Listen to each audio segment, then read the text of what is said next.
Radio a vous l'été, la voix de la résistance du peuple togolais. Alors on parlait d'organisation et Nyamassali Lossolino, vous qui êtes togolais, vous parlez souvent de résistance, de rupture avec des dictateurs, vous mettez l'accent sur la résistance, mais qu'est-ce qu'on met dans la résistance actuellement? Vous pensez vraiment que les Ivoiriens doivent rentrer en résistance puisque Ouattara a décidé, entre guillemets, d'affronter son peuple? Alors comment nous devons nous organiser? Nyamassali Lossolino. Je voudrais tout d'abord m'incliner devant le décès de nos compatriotes ivoiriens qui, pour exprimer un droit tout à fait naturel, un droit de vote, ont perdu la vie ce jour-ci. Je voudrais marquer un peu mon désaccord par rapport à la proposition de notre camarade de Paris qui estime que l'opposition doit se retrouver et s'organiser contre les dictateurs, que le peuple s'est déjà organisé. Je voudrais marquer un peu mon désaccord, dire que aujourd'hui il s'agit pour société civile africaine et spécialement francophone, les Africains dans la société civile de s'organiser. On ne peut pas, n'est-ce pas, avoir encore confiance à certains leaders de l'opposition. On peut citer par exemple le président de Guinée, qui a été un des leaders de l'opposition, mais aujourd'hui, une fois au pouvoir, on voit ce qu'il a fait, s'incruster au pouvoir, tuer des Guinéens au nom du pouvoir et au nom d'une certaine France-Afrique. On voit Ouattara, qui de tout temps a été a exprimé sa volonté de pouvoir jouir de ses droits d'être candidat à l'élection présidentielle en Côte d'Ivoire. Aujourd'hui au pouvoir après 2 mandats, voilà qu'il modifie la Constitution. Il est prêt à sacrifie la vie des Ivoiriens. Donc ces anciens ministres, ces anciens leaders, si on les regroupe, je crois que nous allons toujours aller avoir les mêmes causes produisent les mêmes effets. Nous devons, après plus de 60 ans d'indépendance aujourd'hui, vu je dirais le legs colonial que nous tenons de la France, et on a l'impression que on ne veut pas reconnaître aux Africains le droit d'humanité, reconnaître aux Africains le droit de s'autodéterminer et de choisir leurs dirigeants, surtout dans l'espace francophone. Donc, à partir de là, les Africains doivent s'organiser, au-delà de leur politique, au niveau de la société civile, s'organiser de façon à imposer le droit, n'est-ce pas, le droit de la loi. Je ne veux pas vous couper, Nyamassali. Vous avez ça fait déjà 2 ou 3 fois. Attendez, vous allez ajouter. Ça fait déjà 2 ou 3 fois que vous parlez d'organisation. Organisons-nous. Est-ce que nous organisons vraiment? Est-ce que nous n'avons pas épuisé ce mot-là? Oui, je voudrais lancer un appel fondamental et aussi, je dirais, dire à nos camarades panafricains, que ce soit le ballet citoyen, que ce soit nos frères sénégalais Yanama, que ce soit les Ivoiriens, en tout cas tout l'espace francophone, que on ne peut jamais réussir cette organisation si on ferme les yeux sur le scandale togolais. Parce que ce qui est à la base du désordre en Afrique et spécialement en Afrique francophone, c'est le Togo. D'accord. Parce que, attendez, on va aller tout doucement, puisque au Togo actuellement, oui, parce que si aujourd'hui on doit s'organiser, attendez, je vous pose, attendez, je vais poser la question, on va aller posément.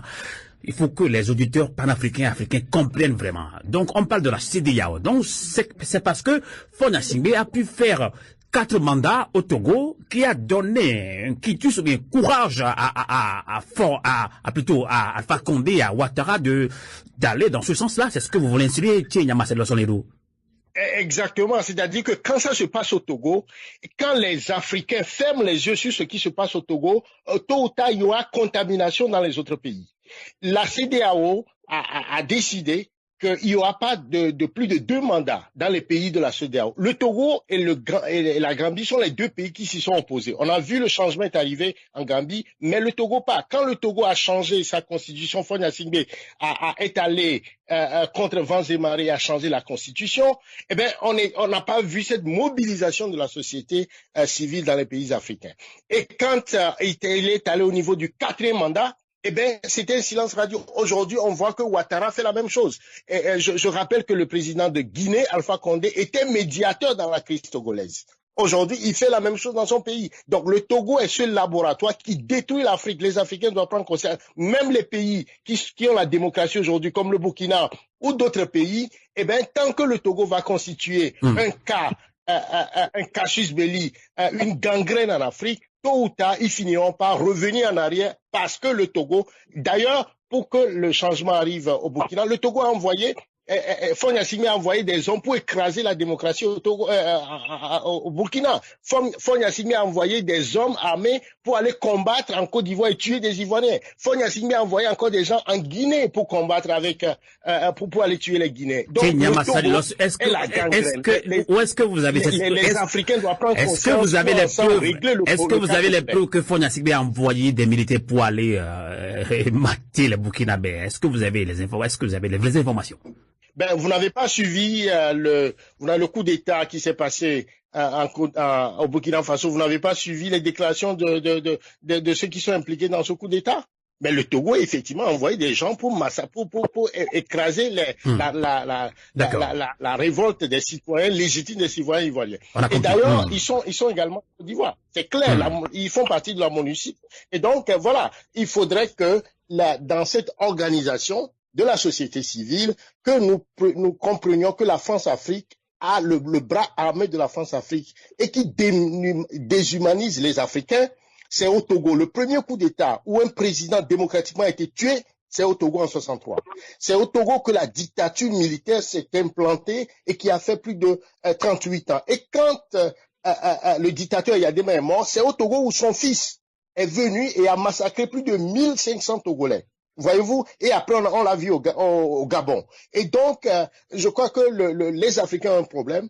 Et ce problème, la résolution commence par le Togo, où c'est un régime de plus de 53 ans. Et qui ne respecte pas sa population. Merci. On va voir. Exactement. La société. Merci. Congolaise. On va laisser les autres réagir. On va voir si Marie-Paul Babli, la dernière fois, elle n'a pas quand même apprécié pourquoi on l'appelait panafricaine, puisque des fois elle ne comprend pas ce mot.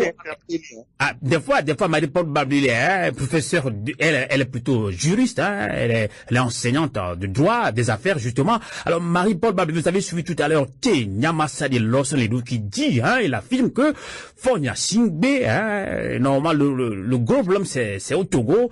Alors pour combattre Ouattara, réfléchissons quand même à combattre aussi Faure Gnassingbé. Est-ce que vous lui donnez raison? Que direz-vous aussi pour clôturer ce débat? Quel est votre message à l'endroit aussi des Ivoiriens? Marie-Paul Babli, plutôt. Merci beaucoup Sylvain.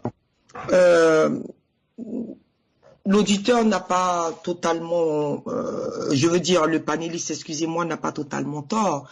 Dans la mesure où, là, il parle avec beaucoup de passion pour le Togo. Je sais pas s'il est d'origine togolaise. De la même façon, nous parlons... Tout à fait. Il est togolais. Ok, donc c'est de la même façon, nous parlons avec beaucoup de passion de la Côte d'Ivoire.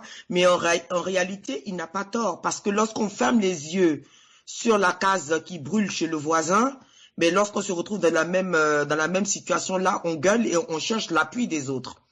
Il est certain que si on avait été un peu plus unis lorsque ça a commencé dans certains pays, Togo par exemple, après au niveau de l'Afrique centrale, Congo, Brazzaville, Cameroun, etc. Au Gabon ou Ali Bongo, oui. Peut-être qu'il y aurait beaucoup de présidents qui auraient pris peur et de se dire, écoutez, ça a bien marché chez les autres, avec moi ça va marcher également, puisque c'est moi qui tiens les rênes comment dire, des élections, de l'armée, etc. En fait, depuis quasiment 90, il y a eu quasiment en Afrique 25 constitutions modifiées. Voilà. Il y a 9 présidents seulement qui ont réussi à partir par la force de la pression de la population et les autres sont restés. Il y a eu des émeutes, il y a eu ceci, cela. Bon, après, ils sont restés finalement. Bien. Donc, vous voyez que le chiffre est très, très peu. Donc, beaucoup estiment, comme Alassane Ouattara, que ça va donner un peu de grabuge, mais on va les mater et ça va se calmer. Et ça, monsieur, vous avez tout à fait raison sur ce point-là. Et je pense que tout cela nous réveille aujourd'hui de nous dire qu'il ne faut pas laisser les autres mourir et de ne pas laisser les autres mourir. Quand on dit qu'on est panafricain, il faut vraiment se soutenir. Ça, c'est certain. Radio à vous l'été, l'esprit patriotique.